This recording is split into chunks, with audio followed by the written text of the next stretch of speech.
Right, off to the cinema once again. This time we're off to see Saw X or Saw 10, however you want to refer to it. I am very excited. I am a big lover of the Saw franchise.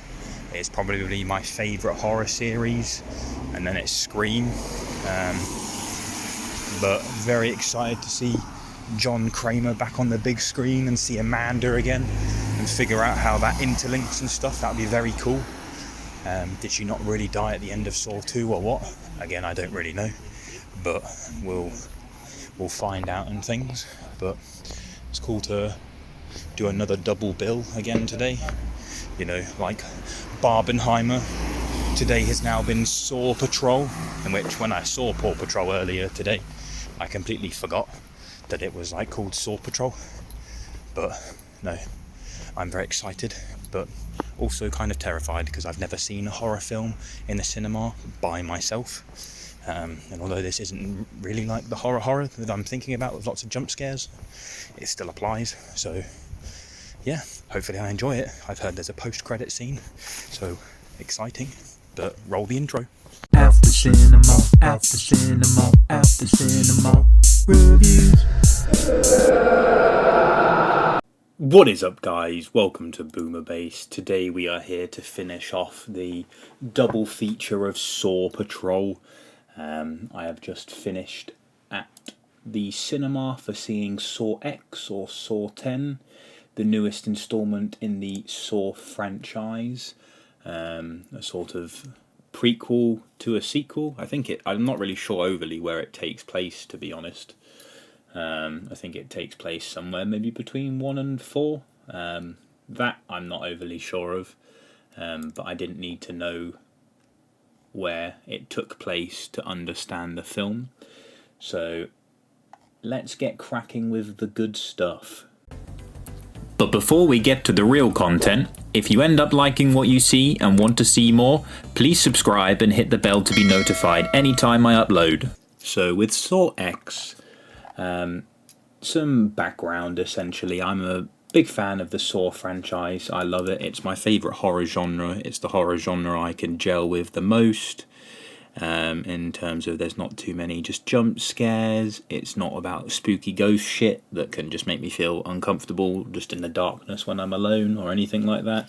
It's just about some dude, John Kramer, played by Tobin Bell, an absolutely insane horror villain, just giving people redemption, a new meaning at life and things. I am of the potential latter part of whether he actually kills people, but that's a topic for another day.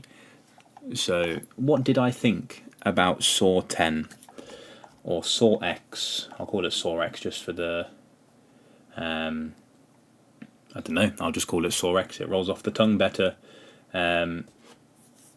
From just thinking about it minutely whilst I'm talking, I want to say it takes place between 1 and 2, but I don't overly know. But we'll go with 1 and 2.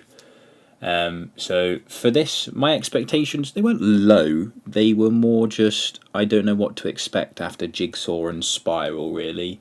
I'm glad we went back to the quote-unquote soap opera-esque style of the Saw films. This one's a lot more, when I say palatable, it's a bit of a slow burner.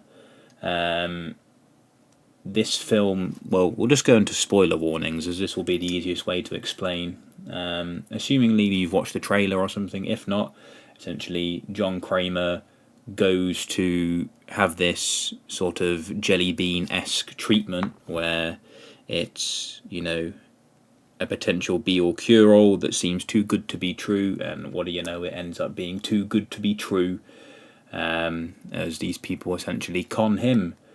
And the only people that I knew from this film were Tobin Bell as John Kramer, I knew Amanda, played by Shawnee Smith, and then I knew Costas Mandylor, who plays Hoffman.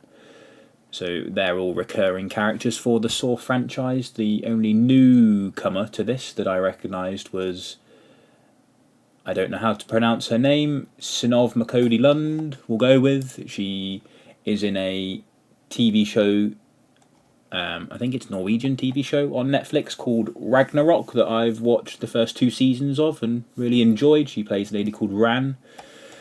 She's a villain in that, so it's very cool to see her in another reprising villain role. And yeah, she's a fucking bitch, to be polite about it. She goes around conning people that are on death's door, claiming that they'll be healed and that, pretending that they are healed and things when they actually don't do anything for them. It's the first film where some of them, as the plot envelops for the Saw films, you find out more about them, and yeah, some of them are more justifiable and things. But this film felt like the people that had participated really did deserve the traps, essentially.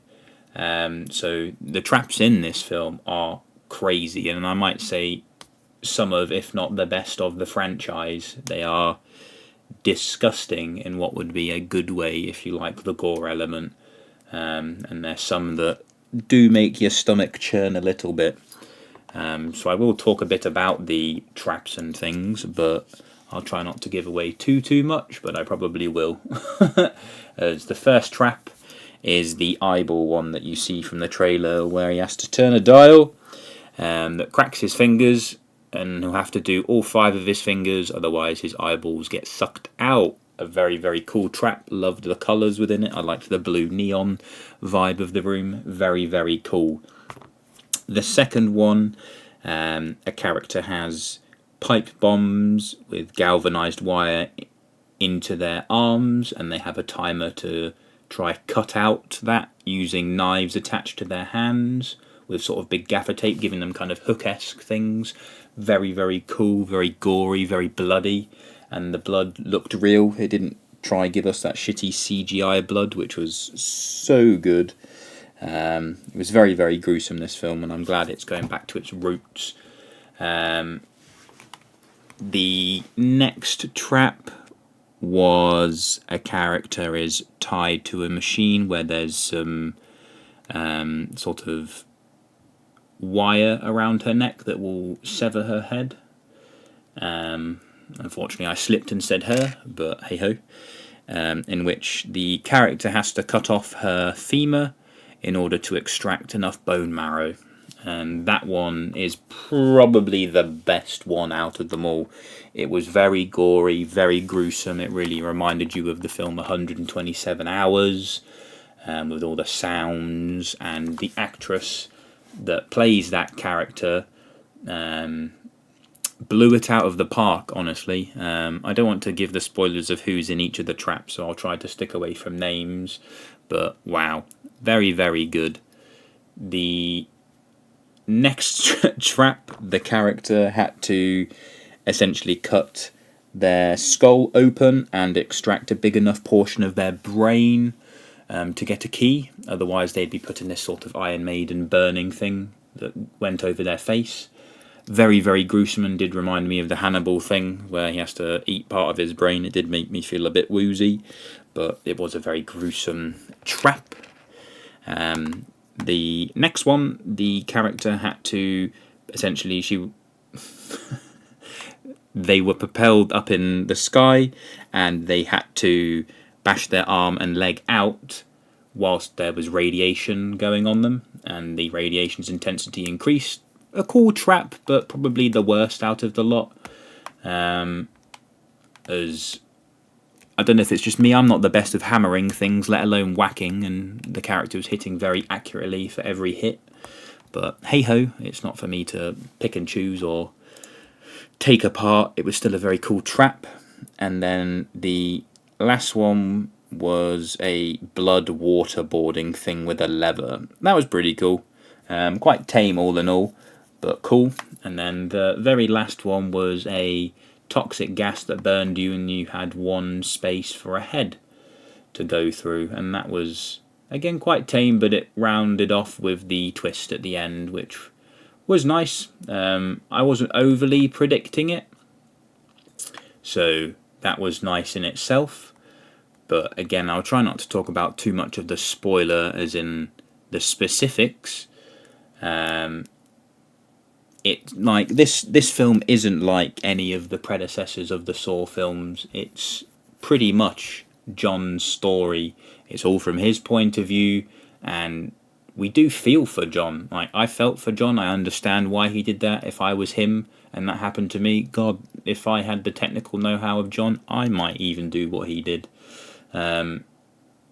It's, you know, it's very, very clever, and it plays on with the sort of that there is a monster that's more formidable, I'd say, or scarier than John Kramer, the actress from Ragnarok, who plays Cecilia, or Dr. Cecilia, is quite scary, to be honest. She is horrible. But you'll see what happens to that character when the film goes out. Tobin Bell, I think, is in his 80s or something now, and he gives an excellent performance again as John Kramer. He really does shine. You know, it's unfortunate that Hoffman and Amanda do look much older now, but I honestly could see John returning to just Saw 1 looking like he is now, and it wouldn't perplex me or anything like that at all. And it's such a nice thing to see, really. The film itself, as I've mentioned, is a slow burn, and it's definitely the most patient in terms of the films for the Saw franchise.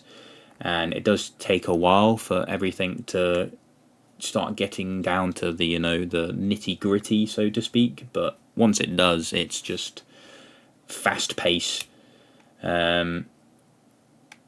With getting this far into a series with 10 films and having this one being this good, I'm very, very happy, and I'm really hoping that fans of the Saw franchise do enjoy this film and we get a breath of fresh air. You know, I've seen people say finally Saw is back type of thing. The slowness might not be up for everyone, but certainly with the post-credit scene where you see the character of Henry Selick, it gives me hope that there is a Saw 11 or maybe some more installments down the franchise. I would honestly take TV series at this point. But, you know, it's a film where I had a lot of fun, and with it being my first horror film in the cinema by myself, it was a really good experience. I jumped more with the trailers than I did the actual film, which is good. And it was nice to see Amanda back again, as despite her doing unwinnable games, I like her character as a whole. I like the dichotomy of the relationship between her and John. It's very cool. As I've mentioned, Hoffman was back. It was very cool to see him again, even if only in the post-credit scene. It was nice to give Amanda a bit more screen time after Hoffman had so much screen time in the Saw franchise. I just hope we get to see more of Dr. Goodman and find out where his character goes, essentially. That would be very interesting. But no, I had a cool day with Saw Patrol. It definitely wasn't to the degree of Barbenheimer, and nowhere near had the same level of intensity as Barbenheimer, but Saw Patrol was pretty cool. It was very nice to have my favourite horror franchise revitalised in a good way, and it wasn't just a crummy, hey, we're going to do another series in the Saw franchise. It's what I'm worried about with Final Destination. But we will see. We will see. If you've managed to make it this far in the video, drop me a comment. Let me know if you've seen this film. Let me know what your favourite Saw film is. Mine is wholeheartedly the first one. It's one of my favourite films of all time. And I just love every aspect of it.